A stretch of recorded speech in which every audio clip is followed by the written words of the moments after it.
1965 is an interesting year to look back on, especially with concern to the action genre.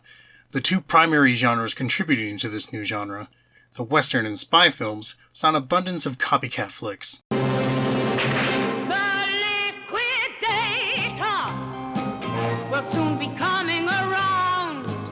Though there were still Western epics like Shenandoah being made, many of the new films of the genre were hoping to match the impact of Leone's Fistful of Dollars. And thus you get movies like The Bounty Killer, a strange little off-kilter Western wherein the main character becomes the titular bounty killer, fashioning a sawed-off shotgun in place of a six-shooter. You couldn't miss if you were blindfolded. In Italy in particular, you could see the change happen like the flip of a switch. Directors and actors who had built entire careers out of sword and sandal gladiator movies immediately jumped onto the Western bandwagon. But perhaps more obviously apt to this new trend are the films starring Italian actor Giuliano Gemma. These cheaply made so-called macaroni westerns or spaghetti westerns showcase the clear-cut European take on the genre. Lascio a te l'onore di uccidere questa sporca spia.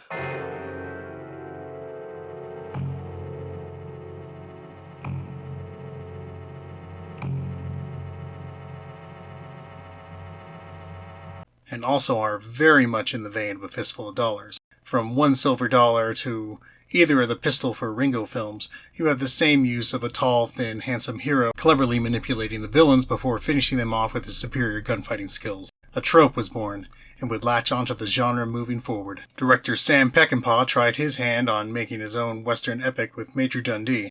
Looking to change up the genre and create a new style, he used a lot of slow motion and violence. The studio, fearful of a negative reaction, removed Peckinpah from the film and re-edited the movie. What remains contains none of the slow motion battle footage he was experimenting with, but still a decent amount of the violence.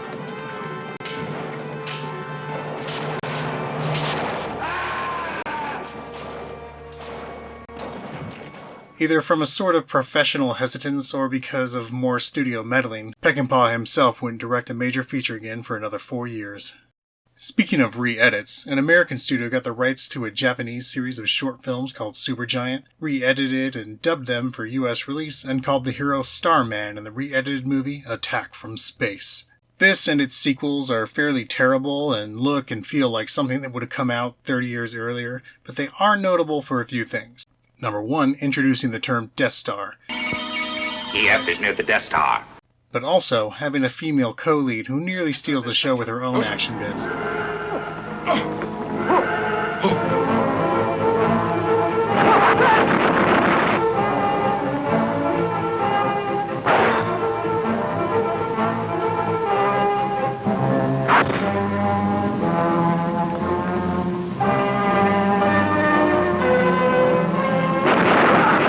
Starman himself becomes a one-man army, practically inventing the one versus many style of action set piece. In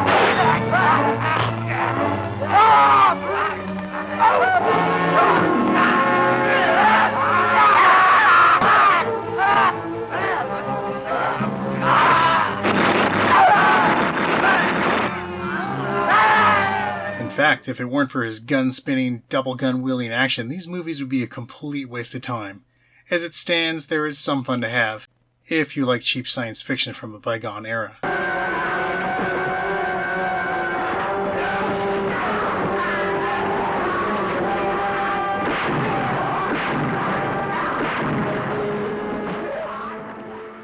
In Japan, the film industry was pumping out plenty of surprising gems, like Sword of the Beast, a bleak samurai picture with some excellent fights.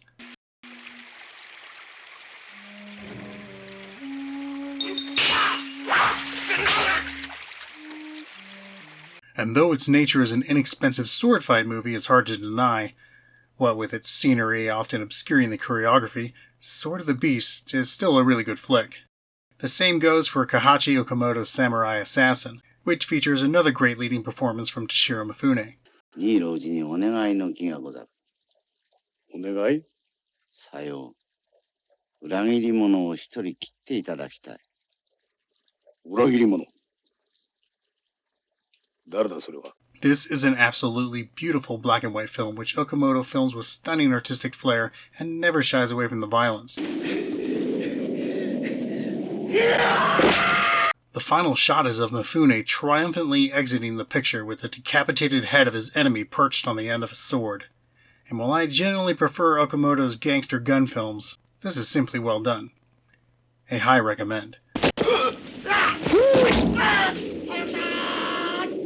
Not ones to shy away from competition, Raizo Ishikawa and Kenji Mishumi teamed up again in an attempt to launch another series with Sword Demon, also sometimes called Sword Devil.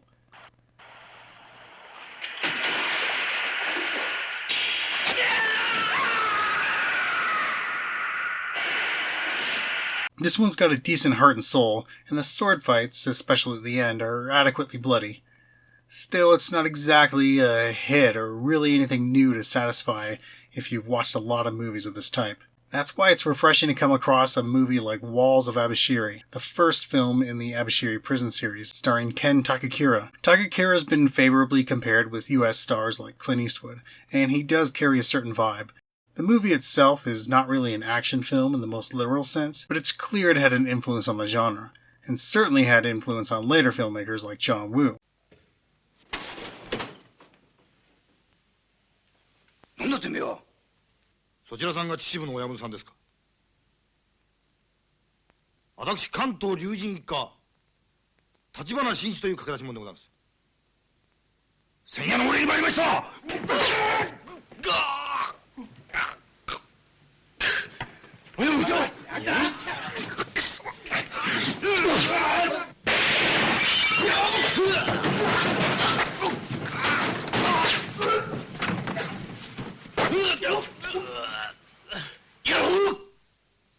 A lot of it is really kind of a callback to the Defiant ones, but I think it's worth mentioning. Another one from Japan worth mentioning is Blood of Revenge.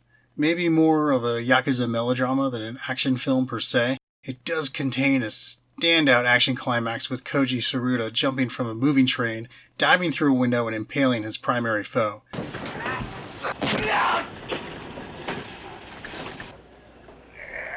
Saruta then spends the remainder of the sequence cutting through the villain's remaining lackeys with a blade and a pistol.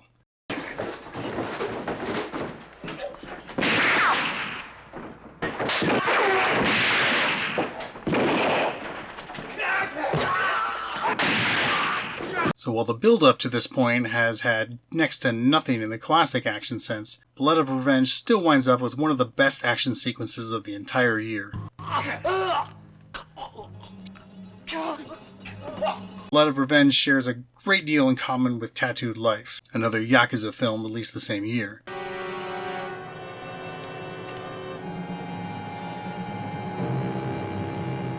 Both contain an exceptional ending battle scene, captured with mood, style, and intense choreography, and though I prefer the former, I welcome anything that can compare.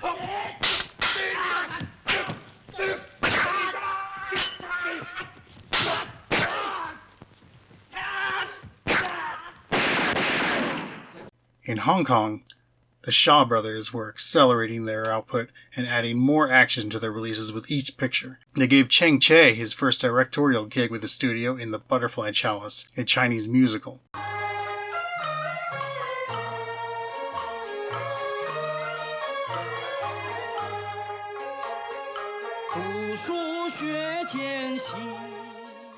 While still mostly static theatrical fare, there is a decent bloody battle about an hour in that hints at Che's future endeavors.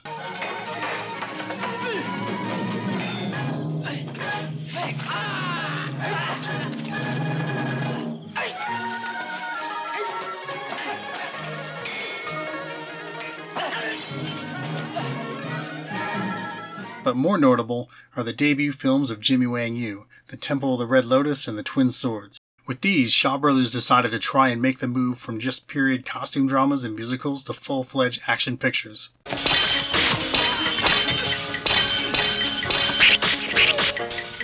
Temple of the Red Lotus and its immediate sequel constitute one epic story of a long-standing family feud, love, and adventure. In terms of action, while still largely theatrical in nature, the flowy fights contain their fair share of blood and impossible leaps. These were the superhero movies of their day. Wang Yu, seen here bringing a kind of athletic energy reminiscent of Douglas Fairbanks, makes for a perfect lead.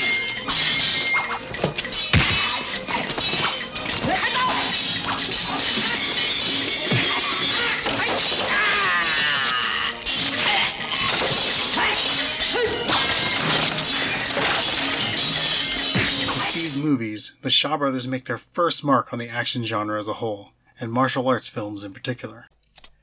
你们到底把干姑娘藏到哪儿去了？说。 1965 saw the birth of the bikersploitation genre with Motorpsycho and the provocatively named Faster Pussycat Kill Kill. Are you trying to say something? I never try anything.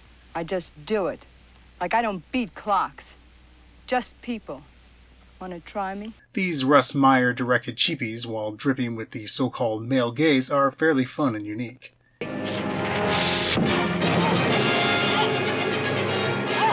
Motorpsycho even manages to be a fairly gripping low-budget thriller. You out there? Can you hear me? I hear you. The girl is hurt. She needs a doctor. A hospital. You commies think I was born yesterday? Commies? You want a truce, huh? You want to help your wounded? That's a tired old trick, comrade. You can do better than that. Listen to me, please. She's really hurt. Just let me get her out of here, and you can do as you damn well please.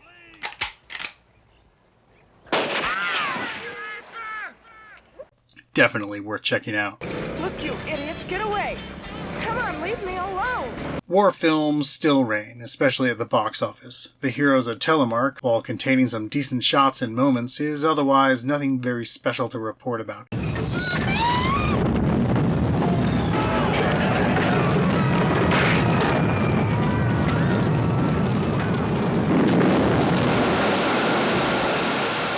Even Von Ryan's Express, something of a passion project for its star Frank Sinatra, is not the action powerhouse one would expect. Mr. Smith!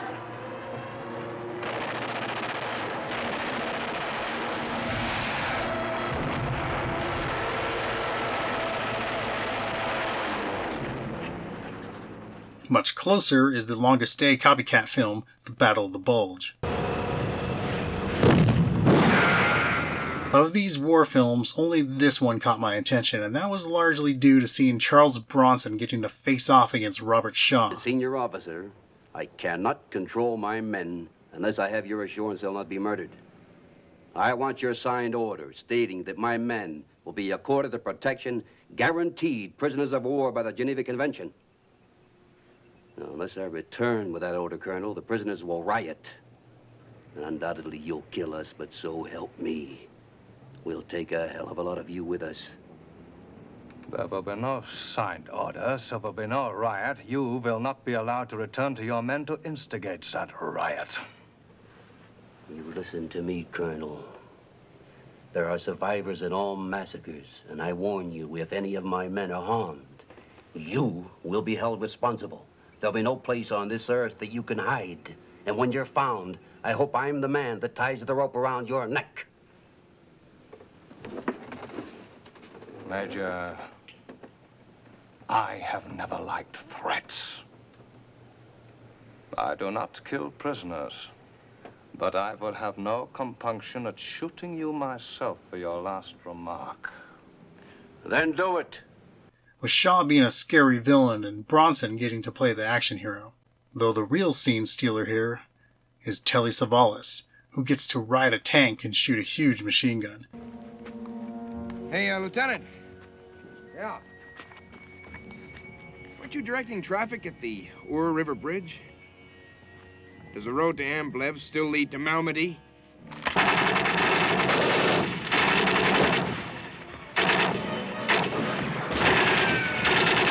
In fact, the tank sequences mark the best parts of this war movie. Everything said and done, however, the thing that absolutely marks the halfway mark of this decade is the prominence of those earlier mentioned spy movies.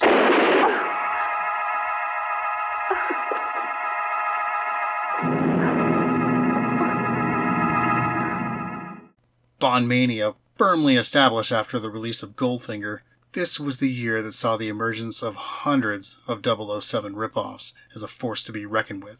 If not by quality, surely in quantity. This is Fu Manchu. Stand by for an important message. We got Agents 008, 077, OSS 117, FX 118, and on and on. The first worth talking about is Spies Kill in Beirut, also known as Secret Agent Fireball, starring Richard Harrison as Agent 077, Bob Fleming, or as the dialogue says, X117. There's actually a pretty good hand-to-hand fight scene about 11 minutes in, and while I can't condone the tactics therein, the actors do a great job selling the hits, with one guy punching holes in nearly everything in sight.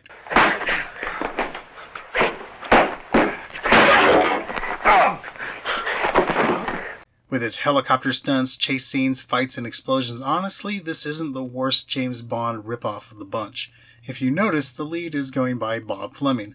While not exactly the most subtle nod to the Bond films, this is not a one-off instance. 008 Operation Exterminate has a shot open on a cover of a Bond novel. Oddly, the credits list this lead as 006, but the film's dialogue names him as Agent 606. Of course, this is actually because the movie pulls a cool trick on us. 008 is a woman spy named MacDonald. I have to confess I never thought you were so clever. Making this the sole James Bond ripoff with a female lead. Still, despite a bad guy with a mitten that shoots blades and a couple of great car explosions, this flick is an awkward mess. I don't need anybody.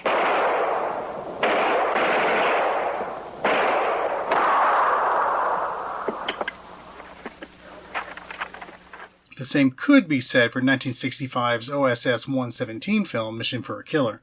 It's largely a low-energy effort for most of the runtime, but it does redeem itself in its explosive finale.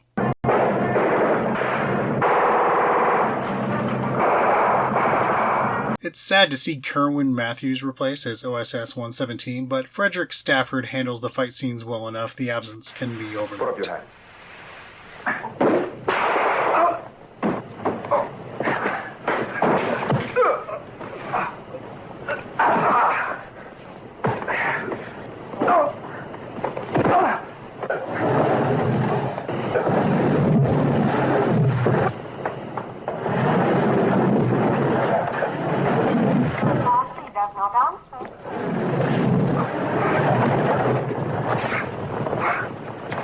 Mission for a Killer features some Peter Hunt-style editing tricks, though not as masterfully as in the contemporary Bond films.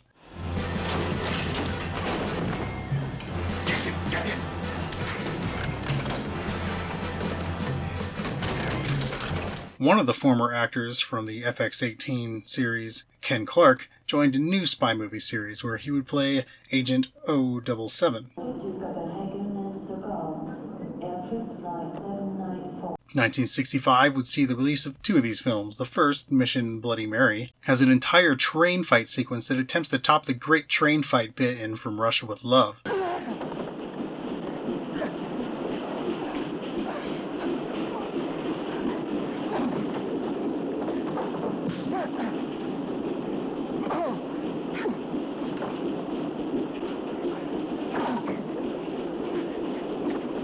The second film, From the Orient with Fury, gets its own Bond-esque title sequence.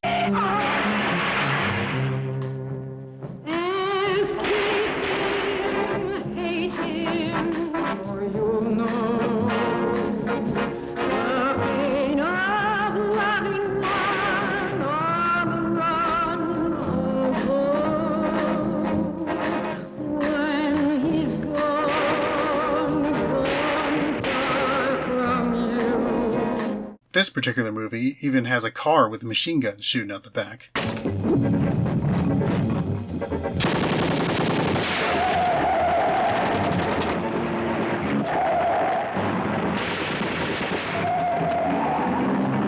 Now, it should be noted, not every spy film was a Bond ripoff. There were other movies, like The Ipcress File, which, despite being made by many of the same people who made the 007 series, is its own kind of stylish espionage thriller. In fact, one could say it's the polar opposite of a Bond film in most respects.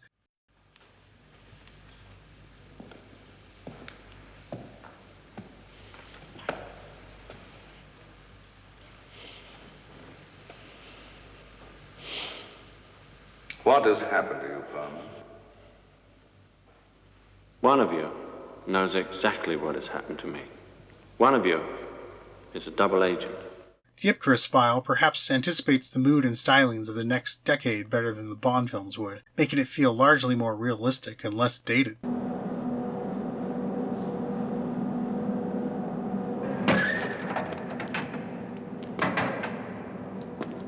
Before I get into the top 5 action films for the year, I do want to make a mention of a couple things. In Turkey, a good screen presence had been found in a young man by the name of Cüneyt Arkın.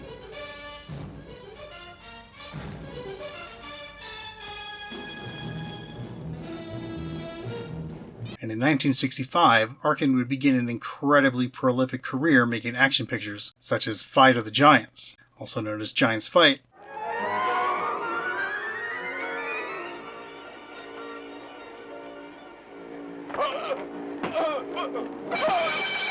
all told, he would wind up starring and appearing in over 300 films.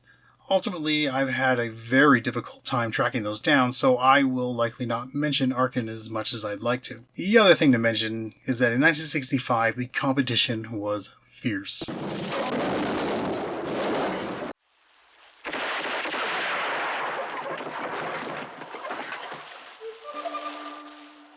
I watched over 70 films for the year, and we can assume going forward that there will be even more to contend with. As such, many movies like Dragon of Macau, a few of the Zatoichi sequels, and the Shinobi no Mono sequels, and many more were left out of me talking about them.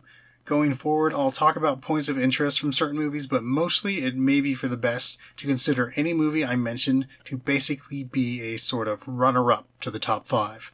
Today, I will only mention one movie. I went back and forth on whether or not to put it in the top 5, and that is The Tramplers.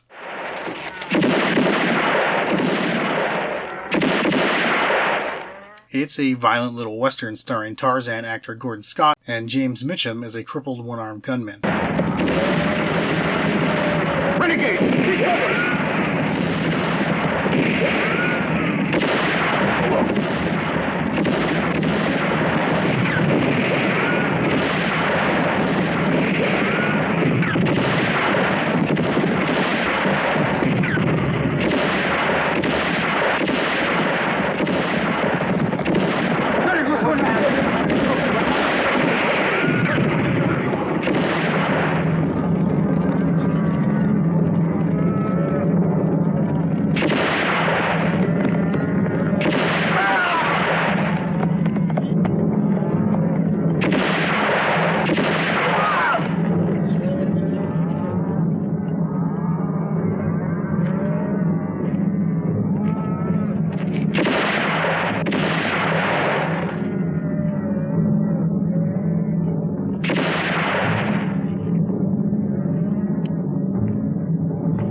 It's pretty good.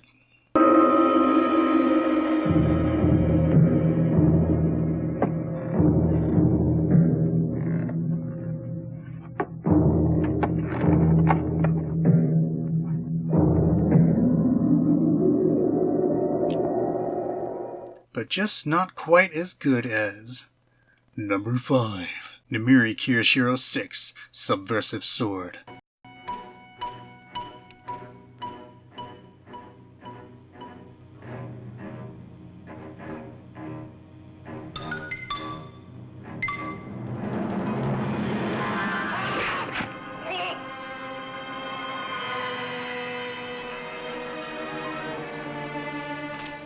I have to admit, after seeing the 5th entry, Sword of Fire, I was worried for the series. That one was such a middling entry, I thought perhaps it had run out of steam.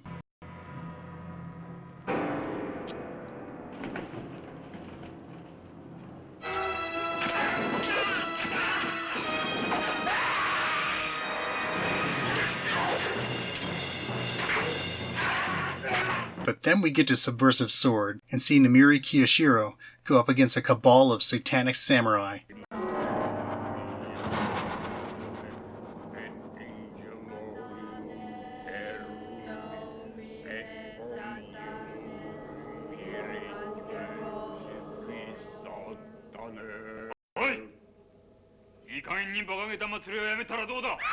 It's always been entertaining to see this cynical monster of a character make his way through the world, but seeing him genuinely surprised at the depravity and outright bonkers nature of his foes is a special kind of pleasure.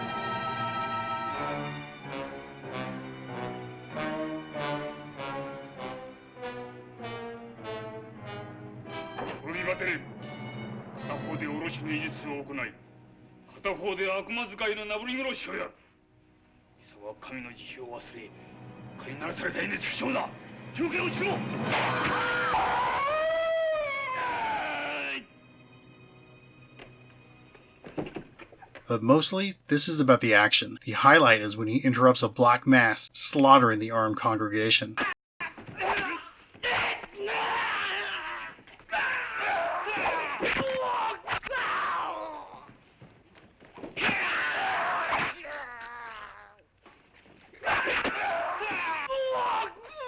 Interestingly, this one ends with the main character finally accepting his hero status and taking charge of a young boy, walking away with him into an unknown future.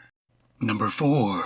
The Naked Prey. With next to no dialogue for most of the running time, an incredibly solid performance by actor and director Cornel Wilde, and a vast and interesting landscape as its primary set piece, The Naked Prey is something truly special. It's a chase film, it's a wilderness survival film, but mostly it's a well-edited thriller in the vein of Run of the Arrow and The Most Dangerous Game, but better.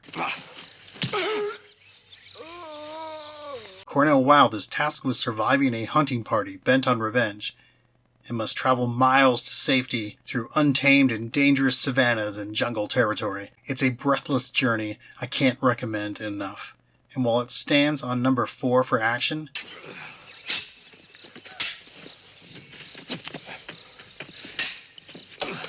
this is probably my favorite movie from 1965 overall. Number 3. FX-18, Copeland Breaks Everything. The year's FX-18 film Copeland Breaks Everything, also known as Super Spy or The Exterminators, also recasts its lead.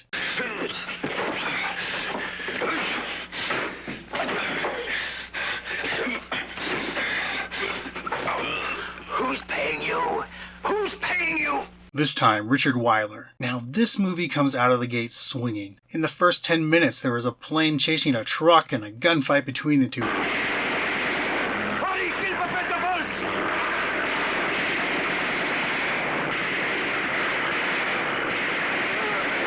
Eventually, the plane lands on the truck, which shakes it off, and the plane explodes.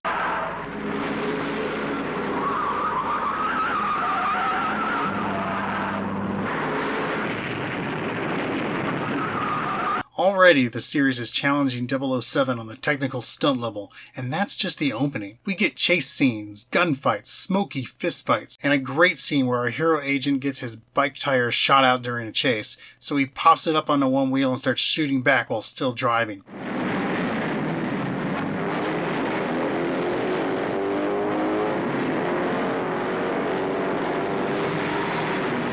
This is a damn solid action movie.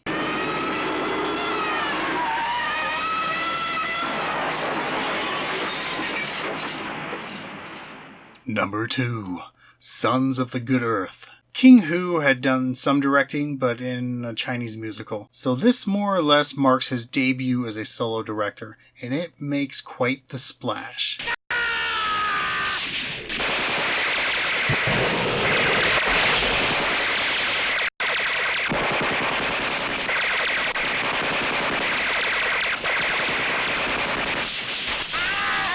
There are some action scenes during the first half of the film that feel middling and, well, rather basic for the era, but by the time our cast of characters are in the final confrontation, it becomes a gripping and stunning achievement. The camera moves with the characters, the geography is firmly established in every scene, and it gets surprisingly violent very quickly. We're missing some good martial arts fight scenes, but other than that, this one is great.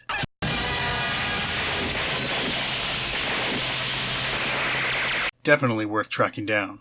Number 1. Thunderball. Director of the first 2 Bond films, Terrence Young returns to bring Agent 007 back from being a goofy plot device who fumbles his way to victory to being the tough and clever super spy we all want him to be.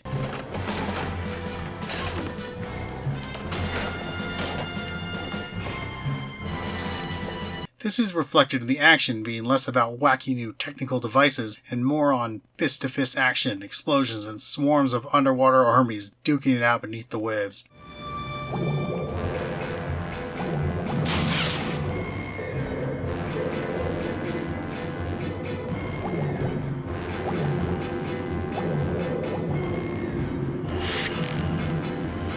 This is yet another big step in the evolution of the action genre. It becomes even more clear how influential this particular film is to the genre going forward simply from its oft-mimicked plot and the use of cheeky one-liners to punctuate the action.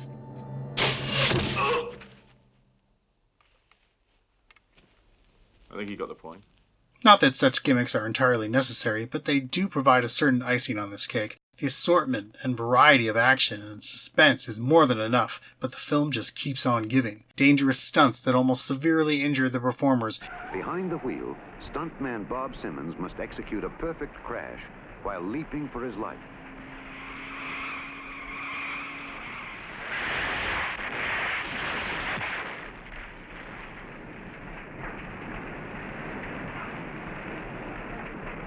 A perfect take, and hardly the sort of thing one would want to do over again. This is a return to form for James Bond, bringing him right back to the top of the list. Absolute action spectacle, and an absolute classic of an action movie. Madame, I've come to offer my sincere condolences. Now, the best action performance of the year is a bit of a tricky one this time. Raizo Ishikawa continues to improve over the course of Namiri Kiyashiro films, and seeing Connery slay it as James Bond never really gets old.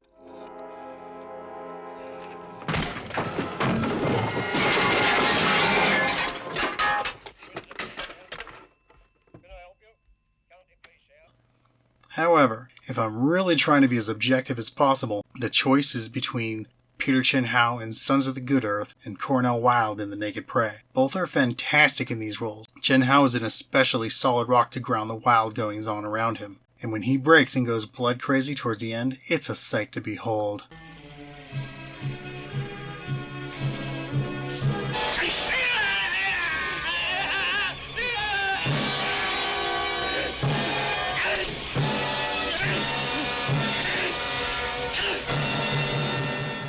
But I think I'll actually give it to Wilde here, as I am just so impressed the man wrote and directed and starred in this thriller. His desperation is palpable, and you really feel his exhaustion as he survives across the movie's myriad death traps and lethal situations. I like an assured performance as much as the next guy, but seeing a cool-headed hero become increasingly frantic as his odds of survival drop is a really special thing. That being said, it is Sons of the Good Earth that takes it for the best action sequence of the year, for its final, brutal conclusion. The entire film builds to this event. We learn all about the characters, watching as farmers and textilers become weapons crafters and soldiers who plan to retake their little village back from the occupying Japanese army.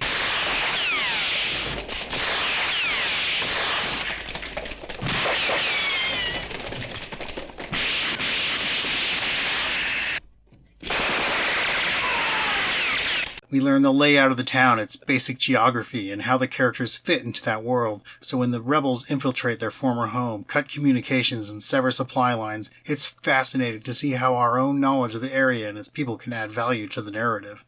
All this would be worth little to nothing, however, if the action scenes here weren't so excellently made.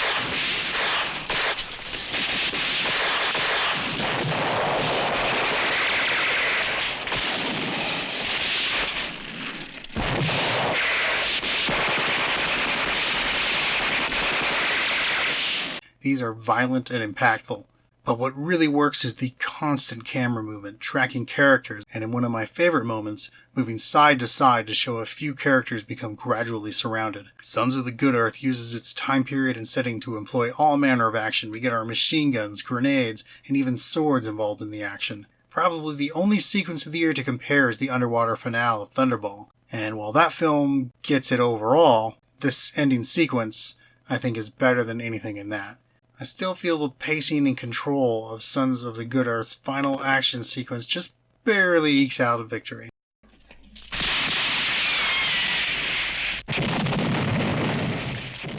And with that, we conclude Best in Action for the year 1965. See you next time.